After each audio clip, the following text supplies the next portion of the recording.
샬롬 청년부 친구들, 한 주간 잘 지냈지요? 오늘도 우리가 비대면 예배라 영상으로 설교를 남깁니다. 우리 친구들 어디에 있든지 있는 자리에서 말씀 같이 묵상하고 또 한 주간 힘을 내고 말씀으로 살아낼 수 있는 우리 친구들이 되길 바라요. 오늘 본문은 이사야 50장 4절에서 9절까지 말씀이고 먼저 본문을 읽을게요. 주 여호와께서 학자들의 혀를 내게 주사 나로 곤고한 자를 말로 어떻게 도와줄 줄을 알게 하시고 아침마다 깨우치시되 나의 귀를 깨우치사 학자들같이 알아듣게 하시도다. 주 여호와께서 나의 귀를 여셨으므로 내가 거역하지도 아니하며 뒤로 물러가지도 아니하며 나를 때리는 자들에게 내 등을 맡기며 나의 수염을 뽑는 자들에게 나의 뺨을 맡기며 모욕과 침뱉음을 당하여도 내 얼굴을 가리지 아니하였느니라. 주 여호와께서 나를 도우심으로 내가 부끄러워하지 아니하고 내 얼굴을 부싯돌같이 굳게 하였으므로 내가 수치를 당하지 아니할 줄 아노라. 나를 의롭다 하시는 이가 가까이 계시니 나와 다툴 자가 누구냐? 나와 함께 설지어다. 나의 대적이 누구냐? 내게 가까이 나아올지어다. 보라, 주 여호와께서 나를 도우시리니 나를 정죄할 자 누구냐? 보라, 그들은 다 옷과 같이 헤어지며 좀이 그들을 먹으리라. 아멘. 오늘은 박정은 청년이 기도하겠습니다. 우리 함께 기도합니다. 사랑해 주님 감사합니다. 저희 가자제일 청년부가 오늘도 이렇게 예배할 수 있음에 감사드립니다. 주님께서 보호해 주시고 동행하여 주심을 알면서도 순간순간 세상의 염려와 이기심으로 인해 세상의 것들을 먼저 구하였던 우리의 욕심을 회개하기 원합니다. 믿음으로 저희들을 도와주시옵소서. 코로나19 바이러스가 4차 대유행 기로에 서 있습니다. 주님의 긍휼하신 손길로 우리나라를 지켜주시고 속히 코로나의 확산이 멈춰지게 하여 주시고 경제가 살아나며 우리 삶이 다시 정상을 찾게 하여 주시옵소서. 저희 청년부가 계획하고 기도하고는 모든 것들의 평안과 함께 하여 주세요. 이 시간 말씀 전하시는 목사님께 지혜와 명철을 허락하셔서 은혜로운 말씀 선포하여 주세요. 듣는 우리 모두가 온라인이지만 기쁘고 순종의 발걸음으로 나아갈 수 있는 은혜를 허락해 주세요. 사랑합니다. 감사합니다. 우리 주 예수 그리스도 이름으로 기도드렸습니다. 아멘. 오늘 설교 제목은 제자의 삶이라는 말씀으로 말씀을 같이 나누려고 합니다. 제자의 삶. 우리 친구들 제자라고 하면은 어느 정도는 알고 있죠? 제자는 무언가를 이렇게 배우고 따르는 사람을 말합니다. 헬라어 언어에도 이 제자라는 뜻은 따르는 자, 배우는 자라는 정의가 되어 있는데 하나님께서 우리를 창조하시고 우리를 하나님의 형상으로 만드셨고 하나님의 형상으로 만드신 이유는 우리가 이 세상을 다스리고 우리가 이 세상을 질서 있게 무언가를 우리를 통해 이루시기 위해서 하나님께서 우리를 하나님의 형상으로 만드셨어요. 그래서 하나님께서 아담을 지으시고 아담에게 시키신 일이 있는데 말씀을 좀 볼게요. 창세기 2장 19절 20절에 보면은 여호와 하나님이 흙으로 각종 들짐승과 공중의 각종 새를 지으시고 아담이 무엇이라고 부르나 보시려고 그것들을 그에게로 이끌어 가시니 아담이 각 생물을 부르는 것이 곧 그 이름이 되었더라. 아담이 모든 가축과 공중의 새와 들의 모든 짐승에게 이름을 주니라. 아멘.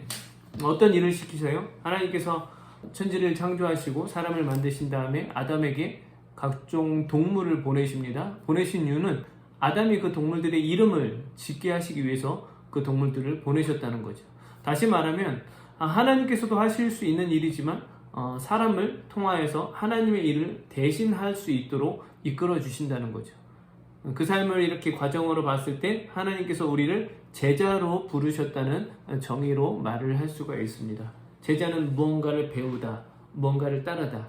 하나님께서는 아담에게 그런 어떤 숙제와 같은 일들을 주심으로 하나님이 하실 일을 아담이 할 수 있게 결국에 하나님의 사람으로 하나님의 제자로 살며 살아갈 수 있도록 이끄신다는 것이 하나님이 우리들을 특별히 하나님을 믿는 자녀들을 택하신 이유라고 볼 수 있는데 오늘 본문에도 좀 이런 비슷한 말씀이 있어요.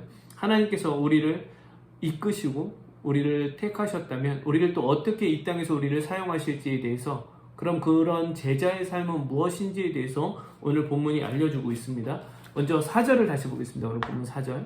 주 여호와께서 학자들의 혀를 내게 주사 나로 곤고한 자를 말로 어떻게 도와줄 줄을 알게 하시고 아침마다 깨우치시되 나의 귀를 깨우치사 학자들 같이 알아듣게 하시도다. 아멘. 여기서 단어가 학자들의 혀를 주셨다, 이런 단어가 나오는데, 이 학자라는 뜻이 히브리 언어로 보면 제자라는 뜻이 있습니다. 그러니까 제자가 사용할 수 있는 언어를 주셨다. 하나님께서 우리에게 그런 제자의 삶을 살아갈 수 있도록 하신 이유가, 오늘 본문에 보니까 다시 학자들의 혀를 내게 주사 나로 곤고한 자를 말로 어떻게 도와줄 줄을 알게 하시고, 이렇게 나오죠. 그러니까 누군가를 우리가 도와줄 수 있는 삶을 살게 하시기 위해서 우리를 제자 삼으셨다는 거죠. 여기서 곤고하다라는 뜻은 지친, 피곤한, 곤비한, 이런 뜻을 가지고 있습니다. 지치다, 피곤하다, 곤비하다. 물론 우리도 삶을 살아갈 때 지치고 힘들고 곤비할 때도 많이 있죠. 그럼에도 불구하고 하나님은 하나님의 제자라면 우리가 곤비하고 지치더라도 누군가 우리보다 훨씬 지치고 곤비하고 피곤한 그런 자들 돕기 위해서 우리를 제자로 삶을 살아가게끔 하나님께서 우리를 이끄시고 우리에게 그런 말씀을 오늘 허락하신다는 거죠. 우리가 제자의 삶을 산다는 것은 결국에는 우리의 삶도 물론 중요하지만 우리보다 더 지치고 피곤하고, 특별히 하나님 알지 못해서 이 허덕대고 영적으로 많이 눌려있는 자들을 하나님께서 우리를 통해서 그들을 위로하기를 원하신다는 말씀이 오늘 말씀입니다. 그런 삶이 또한 제자의 삶이고, 그럼 그렇게 제자로 삶을 살아갈 때 그럼 모든 것들은 다 잘 되고 순적하게 될까라는 질문을 가질 수 있게 되죠. 우리 친구들 하나님의 말씀으로 삶을 살아갈 때 다 잘 되나요? 다 복이 있나요? 오늘 본문에도 하나님께서 이런 말씀을 주셨죠. 학자들의 혀를 주셨고 또 귀도 깨우치사 알아듣게 하셨다, 이런 말씀까지 주셨는데, 그대로 순종하는 삶을 하나님께서 살아가게 하시고 그 삶을 오늘 본문에 나오는 이 하나님의 제자가 삶을 살아갑니다. 그럼 무조건 잘 돼야 되는 게 어떻게 보면 우리들의 상식인데, 성경은 또 그렇게 말을 하고 있지 않죠. 본문을 계속 봅니다. 6절에 보면 나를 때리는 자들에게 내 등을 맡기며 나의 수염을 뽑는 자들에게 나의 뺨을 맡기며 모욕과 침뱉음을 당하여도 내 얼굴을 가리지 아니하였느니라. 이 학자들의 혀를 가지고 공고한 자들을 도우려고 이제 순종하는 삶을 사는 거죠. 그런데 그에게 오는 건 어떤 거예요? 나를 때리는 자들이 있었고, 나의 수염을 뽑는 자들이 있었고, 나의 뺨을 때리는, 또 침뱉음을 받았다. 수많은 어려움이 오히려 더 오게 되었죠. 아픔도 더 오게 되었고, 그 말씀으로 순종하며 살아가는 게 결코 쉽지 않았다는 게 오늘 성경의 말씀이죠. 성경에 수많은 사람들이 하나님을 굳게 믿고 하나님의 말씀에 순종하기 위해서 뛰어듭니다. 왜? 그 삶이 제자의 삶이고, 그런 삶을 통하여서 하나님이 정말로 공고한 자들을 도와주시기 때문에, 우리를 통하여서. 근데 그렇게 순종했을 때 오히려 우리가 생각하는 것과 다른 어려움들이 올 때가 되게 많다는 거죠. 성경에도 다니엘서에 보면은 다니엘의 세 친구가 나옵니다. 사드락과 메삭과 아벳느고. 근데 이 느부갓네살 왕 때 왕이 큰 금신상을 만들고 모든 사람들이 그 금신상에게 절을 하게 합니다. 만약 절하지 않으면 뜨거운 불구덩이에 집어넣어서 죽인다는 그런 명령이 떨어지지만, 이 세 친구 사드락과 메삭과 아벳느고는 그 말씀에 그 금신상에 절을 하지 않죠. 그리고 하는 말이 다니엘서 3장 17절 18절에 나오는데, 왕이여 우리가 섬기는 하나님이 계시다면 우리를 맹렬히 타는 풀무불 가운데에서 능히 건져내시겠고 왕의 손에서도 건져내시리이다. 그렇게 하지 아니하실지라도 왕이여 우리가 왕의 신들을 섬기지도 아니하고 왕이 세우신 금신상에게 절하지도 아니할 줄을 아옵소서. 어떤 말씀이에요? 이 친구들은 제자의 삶을 열심히 삶을 살아갔던 친구들이죠. 하나님께서 학자의 지혜도 주셨고 여러 가지 알아들을 수 있는 깨닫는 은혜도 주셨기 때문에 그것을 끝까지 붙잡고 순종하며 살아가는, 특별히 공고한 자들을 위해서도 살아가는 거신된 삶을 살았던 세 친구인데, 그럼에도 불구하고 그들에게 그 순종 때문에 어려움이 오게 되죠. 우리도 삶을 살아갈 때 이런 어려움들이 분명히 존재를 합니다. 하지만 하나님께서는 이 어려움에서 멈추지 않고 이 어려움 가운데도 살아갈 수 있도록 결국에는 공고한 자들을 우리를 통해서 도울 수 있는 모든 것들을 허락해 주신다는 것이 하나님의 또 말씀이고 위로입니다. 이사야서 그 뒷부분을 좀 볼게요. 그럼 우리가 이 제자로 견딜 수 있고 살아갈 수 있는 두 가지 이유가 있는데, 첫 번째는 오늘 보면 8절이에요. 8절에 보면 나를 의롭다 하시는 이가 가까이 계시니 나와 다툴 자가 누구냐? 나와 함께 설지어다. 나의 대적이 누구냐? 내게 가까이 나올지어다. 첫 번째 이유는 하나님이 가까이 계시기 때문에 우리가 가능하다는 거죠. 무언가 힘들고 어려울 때 어떤 멘토가 내 곁에 있으면 우리가 좀 든든합니다. 나보다 무언가를 잘하는 분야에서 누군가 내 옆에서 나를 계속 도와준다면 우리는 이렇게 두렵지 않고 그 일을 힘들어도 할 수 있겠죠. 마찬가지로 하나님께서 우리와 가까이 계신다는 그런 위로의 말씀. 우리가 하나님 말씀처럼 그 제자의 삶을 살아갈 때 어려움이 있겠지만 하나님이 가까이 계시다는 것을 우리 친구들이 믿고 의지하고 살아가길 바랍니다. 두 번째는 우리가 제자의 삶을 살아갈 수 있는 두 번째는 7절입니다. 오늘 보면 7절에 보면 주 여호와께서 나를 도우심으로 내가 부끄러워하지 아니하고 내 얼굴을 부싯돌같이 굳게 하였으므로 내가 수치를 당하지 아니할 줄 아노라. 아멘. 어떤 말씀이에요? 주 여호와께서 나를 도와주신다. 그러니까 하나님께서는 가까이 계셔서 그냥 바라만 보고 계시는 분이 아니고 우리를 도와주신다는 분이죠. 그 어려움이 있을 때, 그 아픔이 있을 때 도와주신다. 특별히 아까 6절에 보면 이 저자가 때리는 자가 있었다. 뺨도 맞았다. 침뱉음도 당했다. 그러나 내 얼굴을 부싯돌같이 굳게 할 수 있었다. 어떤 부끄러움 없이 그래도 당당할 수 있었던 이유는 하나님이 나를 도와주셨기 때문에 가능했다라는 고백을 합니다. 우리 친구들 삶을 살아갈 때 계속해서 우리가 제자로서 삶을 살아가야 되지만 분명히 여러 가지 어려움이 존재합니다. 우리 친구들 지금 또 어려움을 당하는 친구들도 있을 테고, 하지만 우리가 하나님 말씀을 붙잡고 하나님이 우리와 가까이 계시고 우리를 도와주시는 분이심을 우리가 잊지 않고 믿음으로 또 늘 날마다 승리하며 삶을 살아가는 그 제자의 삶을 살아갈 수 있는 우리 친구들이 되길 예수님의 이름으로 축복합니다. 목사님도 예전에 전도사 시절에 전도사 때는 되게 물론 지금도 열정이 있지만 무언가 이제 하나님의 부르심을 받았기 때문에 좀 더 열정이 있었어요. 이제 내가 하나님의 도우심을 받았기 때문에 하나님께서 뭔가 다 해결해 주시겠다는 그런 확실한 믿음을 갖고 이제 사역도 하고 여러 가지 일들을 했죠.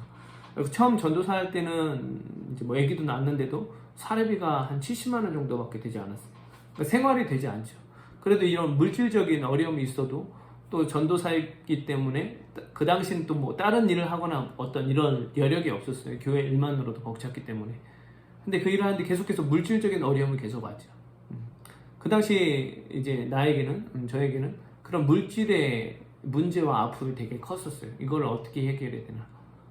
전도사로서 하나님의 부름을 받았고 내가 어떤 막 일을 계속 하면서 또 사역을 하기는 쉽지 않고 근데 가정이 있어서 또 삶을 살아가야 되는데 결국에는 어쩔 수 없는 상황에 카드를 좀 쓰게 됐습니다. 쓰게 되다가 이 카드가 점점 불게 되더라고요. 카드 값이 한 600인가 700만 원 정도 이렇게 이제 빚이 점점 되는 거죠. 이 일을 위해서 이제 기도를 했죠. 하나님, 내가 지금 일할 수 있는 상황도 아니고 또 교회에서 받는 사례비는 정해져 있기 때문에 그런 어려운 가운데 이제 기도를 하고 있었죠. 하지만 놓치지 않는 건 하나님은 도우시는 하나님, 책임지는 하나님, 가까이 계신 하나님을 늘 그래도 실망하지 않고 붙잡고 있었죠. 근데 어느 날 저의 전도사 때 이런 사실을 이제 몇몇 권사님이 좀 알게 된 것 같아요. 그래서 권사님들이 십시일반으로 조금 이제 전도사님 좀 도와주자 해서 좀 물질을 좀 모아주셔서 저를 도와주셨는데 그때 이제 도와주신 금액이 한 600만 원 정도 됐어요. 지금부터 한 10년이 훨씬 넘은 때였으니까. 결국에는 그 일을 통해서 그런 도우심으로 그 물질의 어려움을 또 이겨내고 극복했던 경험이 있습니다. 그러니까 우리가 말씀으로 살아가는 게 정말 중요해요. 제자로 살아가는 거. 전도사 때 얼마나 또 그 열정적인 마음으로 제자로서 살아가기 위해서 어떤 일보다는 기도하고 계속해서 준비하고 이런 삶을 살아갔는데 물론 어려움이 그렇게 크게 오게 됐죠. 그럼에도 불구하고 하나님은 가까이 계셨고 때가 돼서 도와주심을 비로소 그때 경험하게 하셔서 그런 좋은 하나님이 살아계심을 경험한 적이 있습니다. 그거로 삶을 살아갈 때 물론 또 어려움들이 계속 있었지만 지금껏 그럴 때마다 그렇게 도우시는 하나님을 여전히 나는 신뢰하고 있기 때문에 지금도 또 극복하고 이겨낼 수가 있는 거죠. 우리 친구들도 그런 삶을 좀 살았으면 좋겠어요. 제자의 삶이란 버티고 또 믿음으로 견디다 보면 하나님이 도와주시는 그런 경험들을 통해서 또 어떤 어려움이 왔을 때 또 이겨낼 수 있는 거죠. 왜? 나는 이미 한번 경험해 보았기 때문에. 누구를? 살아계신 하나님. 우리 친구들 한 주간도 그 살아계신 하나님을 작게 또 크게 많은 경험들 하길 예수님의 이름으로 축복합니다. 그럼 다음 주까지 일단은 비대면이기 때문에 다음 주도 우리 영상으로 남겨요. 그럼 한 주간 승리하고 또 다음 주에 봅시다. 안녕.